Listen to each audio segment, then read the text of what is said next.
Now, another thing that recently has become of news is our education system. So I'm excited to pose this question to a teacher. As you know, in the PISA score that came out, Malaysia has done poorly. Now, I'm a person, I can understand that our grasp of science and maths has declined. I can understand because science and maths are tough subjects anyway. But one of the things that really caught my eye is that overall literacy has dropped in Malaysia. Right. Literacy. That's amazing. Now, as a person who is in the industry of teaching, teacher yourself, what are the key problems in our education system that's causing our youth to lose touch with what is so important, that is having a good education? Right.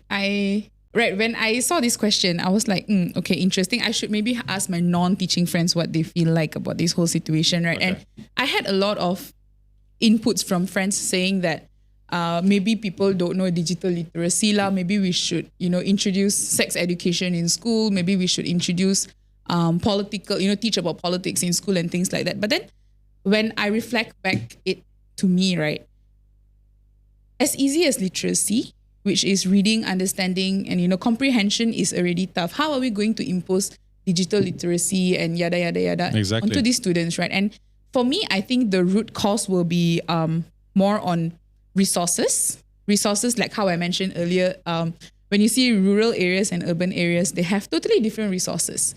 It may be because of the location, but I think it's fair to say that government schools especially do get their allocations for resources and also developments, like how now we see most government schools have been renovating their toilets and things like that, right? And I think as much as those funds are channeled, I think we should also pay extra attention to resources. And when we talk about resources, one thing that comes in handy with resources are teacher trainings and developments. Okay. Right. For me, it's extremely important for teachers to be well equipped and trained to face the new era of education, right? Especially right now when we have moved from online learning back to physical learning.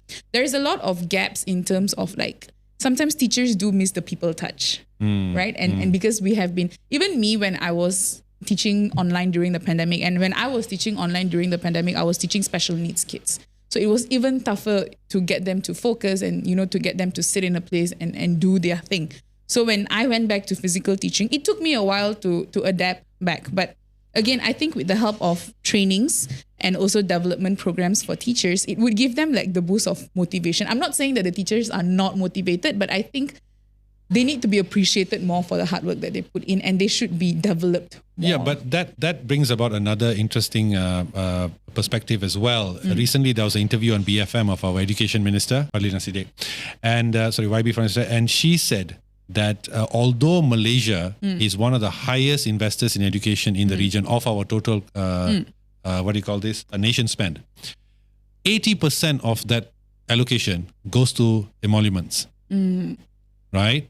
Only 20% go to school programs or schools and all that. Right. Is this the problem? That maybe we should allocate more, or if not, maybe find a way to shrink a little bit the ministry, to cut a bit, so that we have more money to funnel to, these type of programs that basically you have suggested. Maybe they just don't have enough money.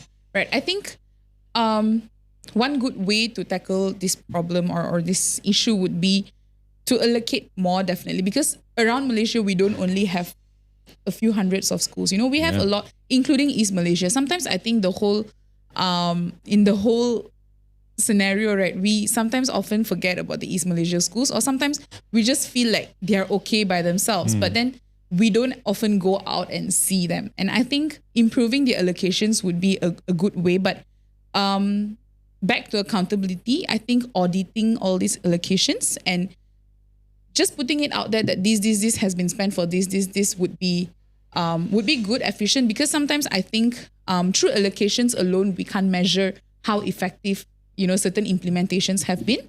But I think measuring it through black and white documents would make it much more transparent. And the person who is doing it would also feel more accountable, I can't, simply put this on paper because this is going to be documented.